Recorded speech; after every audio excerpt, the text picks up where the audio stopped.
Thank you for starting your day with Compassion's morning meditation. I'm Pastor W. Lonnie Herndon. Listen to this word from the Lord. Good morning, everybody. My name is MIT Ardell McDuffie, and I am bringing you today's morning meditations. Listen, I had a conversation with a friend of mine not too long ago who confided in me, and he was a little scared. He called. Good morning, everybody. My name is MIT Ardell McDuffie, and I have the pleasure of bringing you today's morning meditation. Today, I just want to have a little conversation with you. Hope that's fine. So a couple of days ago, a friend of mine had given me a call.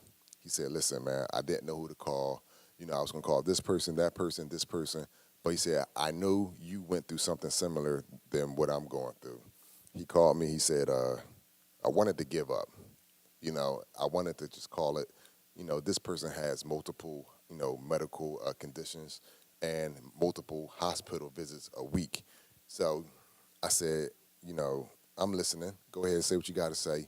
He goes on to say what he's talking about. He said, I'm tired. I have to go through this procedure, that procedure, this procedure, that procedure. He said, I'm just sick and tired of it. And I said, you know what, man? I understand how you feel. I totally get it. I've been down that road where I had multiple hospital visits in a week, and I wanted to give up, and I was just tired of going back and getting poked and prodded. I said, I get it. I really do. But I started listening to him even more, and I realized that everything that he was saying was something negative. Then I had to stop him. I said, I need you to stop right there.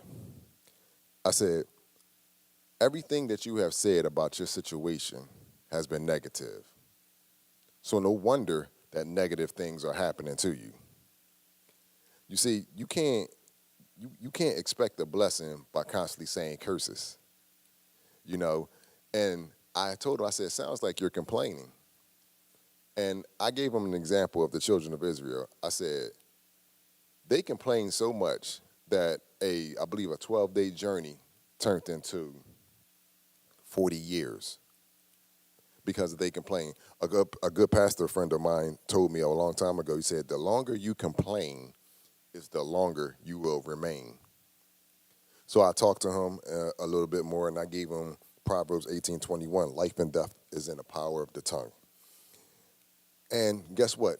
You'll eat the fruit of it. Whether you spit life, you'll eat the fruit of that. Whether you spit death, you will eat the fruit of that.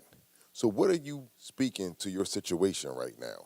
What are you speaking to your circumstances right now? Are you speaking life or are you speaking death? I often tell my daughters this. I say a good decision cannot produce a bad result. It just can't. So either you're going to speak life or you're going to speak death. But you can't speak life and then death show up. And you can't speak death and expect life to show up. It's just not going to happen. You will eat the fruit of what you have been speaking.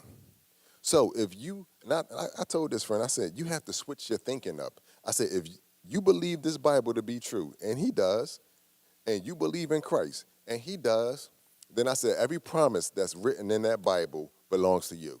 And I said, is healing a promise in that Bible? And he said, yes. I said, then that belongs to you, so why aren't you speaking it? So that's my message to you today. What are you speaking over your life?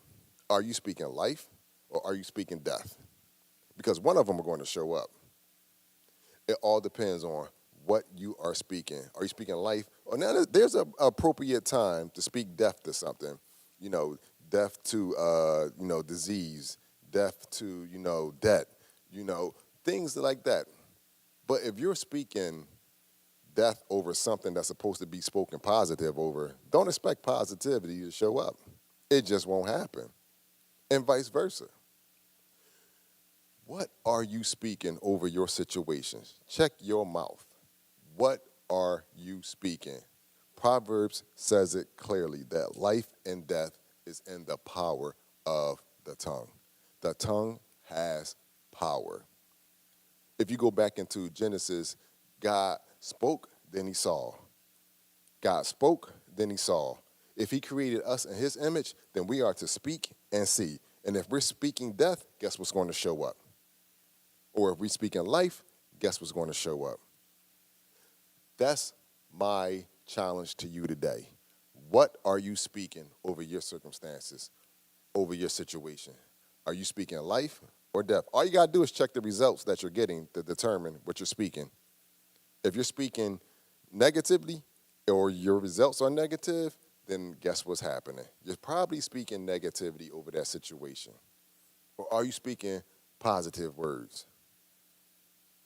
I'm trying to tell you right now, speak positive and watch your life change. Thank you for tuning in to today's morning meditations. We are here every day except for Sunday at 7 a.m. Be blessed.